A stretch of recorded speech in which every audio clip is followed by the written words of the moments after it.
My advice is, first of all, don't take an internship in a division that you don't want to work in, because chances are, if you take a technical internship, you're going to be working in the tech department. If you take an engineering internship, you're going to be working in the engineering department.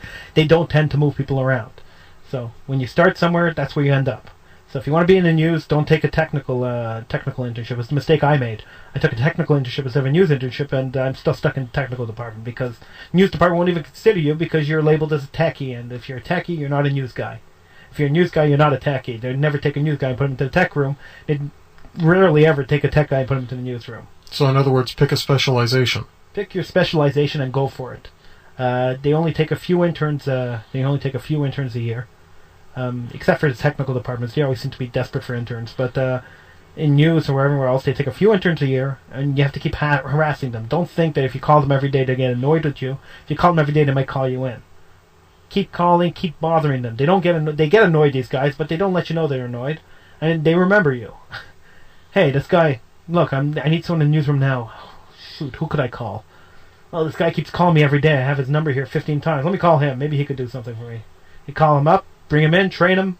If he's any good, he's on the air, because they have that shortage in the newsroom. But don't lower yourself to do something else if that's not what you want to do for the rest of your career. Take it from someone who made that mistake. Anything else that young people should know before getting into the industry? And that's another question. Is age a factor? Age could be a factor. It generally isn't.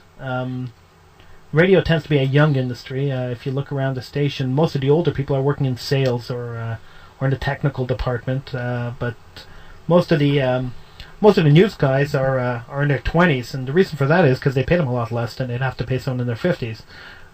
Where they get away with paying a guy in his 20s $28,000 to work full-time in the newsroom, a guy in his 50s with 30 years of experience behind him would command a hell of a lot more. So they tend to go for the younger crowd. If you're doing an internship, make sure you put a time limit on your internship. Don't make it an open-ended internship. Tell them right off bat that, yeah, okay, I don't mind coming in and interning, but if nothing happens by, let's say it's August 1st now, if nothing happens by October 30th, I'm out of here, because I'm not going to intern for the rest of my life. I need a job. And never stop looking. If you see nothing's happening in the station that you're working at, apply elsewhere. Don't be afraid to move around. People move around. It's very transient business. People jump from company to company all the time. If you leave one company and go to another company, the other company will always take you back. If you're talented enough, they'll always take you back. You're not closing your door if you leave them. As long as you leave them on good terms, and as long as you leave them with enough notice to replace you, you're not closing your door. I mean, there were certain cases of on-air personalities who just dumped them because they got an offer somewhere else. They dropped them at the drop of a hat, and they left. They left them in the lurch, and these people were pretty much blacklisted and thrown out of the industry. They can't get a job in radio anymore anyway. So 3 months, you said, from August 1st to the end of October. 3 months, in your opinion, is a acceptable internship? In 3 months, in general, somebody will leave, or move to another department, or retire, or die, or something's going to happen to somebody in 3 months. Every 3 months, there's always some sort of a change going on, or they need a replacement suddenly out of nowhere. Someone gets sick or pregnant, and they need a replacement. So 3 months is a good time period to give yourself, because you get to learn the business a little bit, you get to learn the department that you're working in, but at the same time you're not locking yourself in for a year of an unpaid internship. A 3-month internship is pretty much ideal. I wouldn't go more than that, but I probably wouldn't go less than that either. Alright, say you're interning at a station for 3 months. 3 months is up, nothing's really happened, you go to a second station for 3 months, you go to a third station for 3 months. After 9 months of interning, do you go back to that first station and put in another 3 months? No, you go back to that first station, you tell the supervisor, look, I've just done 9 months of internships in 3 different stations. I understand the way the industry works. Are you looking for anyone? And if they say not right now? They say not right now, you ask them, when do you think you'll be looking for someone? And then you go to each of the 3 stations that you intern, you said, hey, I just did 9 months of internship, are you looking for someone? Chances are somebody is looking for someone somewhere. And if they're not, wait 2 weeks and call them back again in 2 weeks. Because sometime within the next month, one of them is going to have an opening somewhere. With everything that's gone on with you and keeping all of that in mind, if you could go back in time and give yourself some advice, what would that be? Don't intern in a department that you don't want to be in. And don't be good at the job when you intern in that department.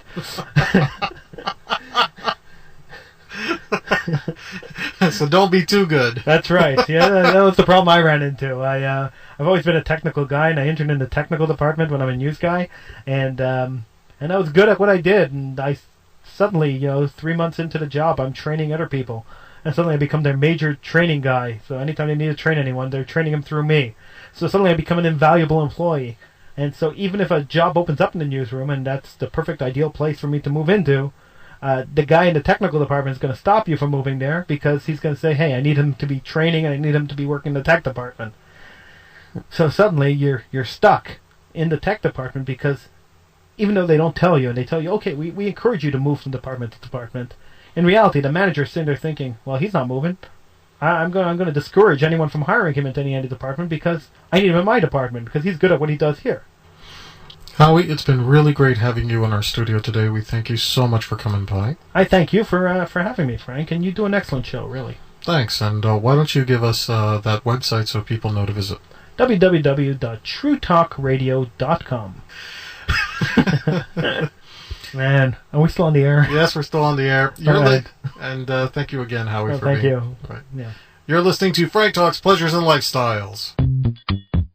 Frank Talks is sponsored in part by Everything Out of Her Mouth is a Test, a man's guide to the emotional needs of women. Ladies, does your man squash your inner vixen? When you ask him to repeat what you have just said to him, does he look at you like a deer caught in the headlights? Does he think that leaving the game on while you talk to him is a good idea? Is his favorite phrase, yes dear, you are absolutely right? Does wife or girlfriend mean boring and dull to him?